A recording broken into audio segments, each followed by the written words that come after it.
Hai semua, Assalamualaikum, selamat sejahtera. Apa khabar? Okay, cikgu harap semuanya sihat dan baik-baik sahaja di rumah. Okey, kes COVID masih lagi meninggi, jadi tak perlu keluar rumah kalau tak ada benda penting. Okey, hari ni kita nak sambung belajar tata bahasa, iaitu jenis-jenis ayat. Okey, seperti biasa kita lihat dulu apa objektif pembelajaran dan kriteria kejayaan yang kamu akan dapat pada hari ini. Okey, untuk objektif ialah membina pelbagai jenis ayat. Kriteria kejayaan, yang pertama, untuk menyatakan jenis-jenis ayat. Yang kedua, menerangkan kegunaan ayat penyata, ayat tanya, ayat perintah dan ayat seruan. Okey, yang ketiga, membina ayat penyata, ayat tanya, ayat perintah dan ayat seruan dengan betul. Okey, kita lihat jenis-jenis ayat. Okey, dia ada 4, iaitu ayat penyata, ayat tanya, ayat perintah dan ayat seruan. Okey, ayat penyata, apa kegunaan dia? Okey, digunakan untuk membuat kenyataan. Okey, ayat tanya, untuk kita tanyalah. Kita gunakan dia bila kita nak bertanya. Nak bertanya tentang sesuatu hal ataupun perkara. Kemudian ayat perintah, kita gunakan untuk memberikan suruhan, larangan, ajakan, silaan ataupun permintaan. Kemudian ayat seruan, digunakan untuk melahirkan perasaan kita, seperti gembira, sedih, terkejut, hairan, geram, marah, seronok, sakit dan sebagainya lah. Tapi untuk hari ini, cikgu akan terangkan ayat penyata, ayat tanya dan ayat seruan sahaja dahulu. Untuk ayat perintah, cikgu akan terangkan, cikgu akan ajar pada minggu hadapan. Jadi cikgu skip untuk ayat perintah ya. Jadi ayat perintah ni cikgu akan terangkan pada minggu hadapan sebab dia ada beberapa jenis, ayat suruhan, ayat larangan, ayat silaan, dan ayat permintaan. Untuk ayat penyata. Ayat penyata ni, ayat yang kita ucapkan, dengan maksud untuk menyatakan, menyatakan sesuatu, ataupun nak menerangkan sesuatu perkara ataupun hal, untuk memberitahu. Itu adalah ayat penyata. Maknanya kita nak beritahu, orang tak tanya pun kita nak bagi tahu, nak menerangkan. Ayat penyata ni juga dikenali sebagai ayat berita, ataupun ayat keterangan. Contoh cikgu dah bagi kat sini. Ada beberapa contoh. Kita tengok contoh lah. Kita lihat yang pertama. Rumah di atas bukit itu sangat besar. Dia nak menunjukkan rumah tu kat atas bukit tu sangat besar. Dia nak terangkan lah. Kemudian Kuantan, ibu negeri Pahang. Kemudian Istana Bukit Sirin tersergam indah. Yang keempat, bungkusan tersebut dipos oleh Pos Malaysia. Yang kelima, keropok lekor di Tanjung Lumpur sangat enak. Kemudian Sungai Pahang, sungai terpanjang di Semenanjung Malaysia. Kemudian tarian Zapin ialah tarian tradisional negeri Johor. Dan yang akhir, ayah bekerja sebagai ranger hutan. Jadi kalau kamu lihat contoh ayat yang cikgu berikan dekat sini, ni semuanya ialah ayat keterangan. Ayat yang nak menerangkan sesuatu perkara, nak menerangkan hal lah. Nak memberitahu. Kalau orang tak tanya pun, tapi kita nak bagi tahu. Jadi ayat penyata, nak menerangkan ataupun nak menyatakan, nak memberitahu sesuatu hal ataupun perkara. Kita lihat pula ayat tanya. Ayat tanya ni dia ada dua. Satu dengan unsur tanya ataupun kata tanya. Yang kedua ialah ayat tanya tanpa kata tanya. Jadi kita lihat yang pertama dulu. Ayat tanya dengan unsur tanya, iaitu kata tanyalah. Ayat yang menggunakan kata tanya, seperti apa, siapa, bila, mana, bagaimana, dan mengapa. Okey, kemudian dalam bentuk tulisan, okey, ayat-ayat ini perlu menerima partikel kah. Kah. Okey, dan diletakkan di hadapan ayat. Okey, bila kita nak gunakan partikel kah ni dia tak boleh duduk di belakang ayat, di akhir ayat tak boleh. Okey. Contoh. Motor itu lajukah? Salah. Okey, lajukah motor itu? Okey, jadi dia tak boleh duduk di belakang. Di belakang ataupun di akhir ayat. Okey, kalau ada kah. Kah mesti berada di hadapan ayat. Okey. Kita lihat contoh kat sini. Okey, ayat tanya dengan kata tanya, kemudian ayat tanya dengan kata ganti nama diri tanya, ayat tanya dengan frasa sendi nama tanya. Okey, yang atas ni semua susunan biasa, yang bawah warna pink ialah susunan songsang. Okey, kita lihat satu-satu. Okey, ayat tanya dengan kata tanya. Dia menangis mengapa? Okey, bila berada di belakang ayat kata tanya, tak perlu ada partikel kah. Kalau kamu letak, salah. Okey, kalau kamu letak kah di belakang, jadi salah. Okey, abang pula pula. Okey, abang pulang bila? Okey, yang ketiga, awak tertidur mengapa? Okey, bila kita tambah partikel kah, okey, yang biasa kita gunalah. Okey, dia sebenarnya dia akan jadi susunan songsang. Ni yang biasa kita guna. Mengapakah dia menangis? Bilakah abang pulang? Mengapakah awak tertidur? Okey, kemudian okey, berapakah harga buku ini? Okey, berapakah? Okey, kemudian ayat tanya dengan kata ganti nama diri tanya. Okey, neneknya siapa? Buku awak mana? Nama pokok ini apa? Okey, kalau kita tambah kah, dia akan berada di hadapan. Siapakah neneknya? Manakah buku awak? Apakah nama pokok ini? Okey, kita lihat pula ayat tanya dengan frasa sendi nama tanya. Maksudnya frasa sendi nama ada kata sendi nama. Okey, dan ditambah kata tanya. Okey. Okey, kita tengok. Okey, yang pertama, dia tinggal di mana? Bila tak di belakang tak ada kah. Okey. Hadiah itu daripada siapa? Ayah berjumpa dengan siapa? Okey, kalau kamu perasan, daripada dengan tu adalah kata sendi nama. Lepas tu kita tambah dengan kata tanya. Okey.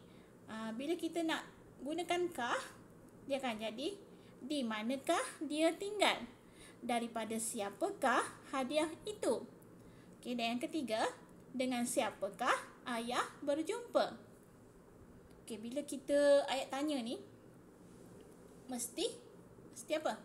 Mesti macam ada pertanyaan. Okey, nada kita tu di hujung akan tinggi sedikit sebab kita nak bertanya. Okey, bila ayat tanya mesti ada tanda soal. Okey, bila kamu tak buat tanda soal, salahlah ayat awak sebab dah nama pun ayat tanya, mesti ada tanda soal. Okey.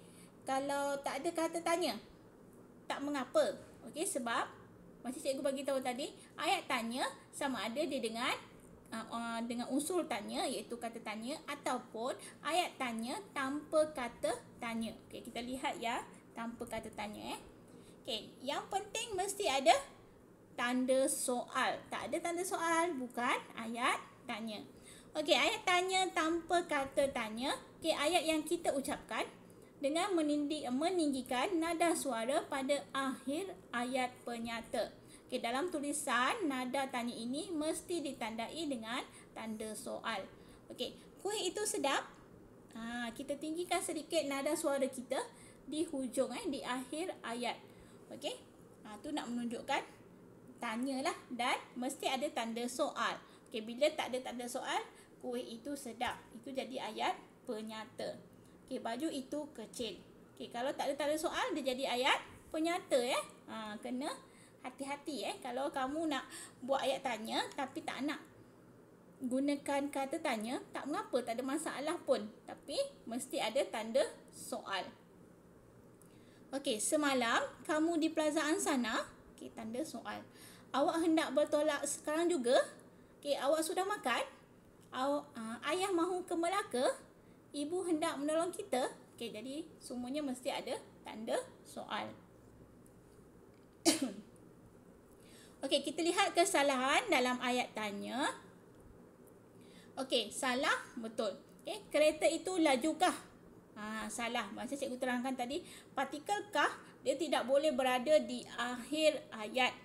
Okey, dia mesti berada di hadapan ayat. Okey, tengok contoh itu. Walaupun tak ada kata tanya kat situ, okey, masih boleh jadi ayat tanya. Lajukah kereta itu? Okey, sebab kita gunakan partikel kah dan tanda soal. Itu bas awam kah?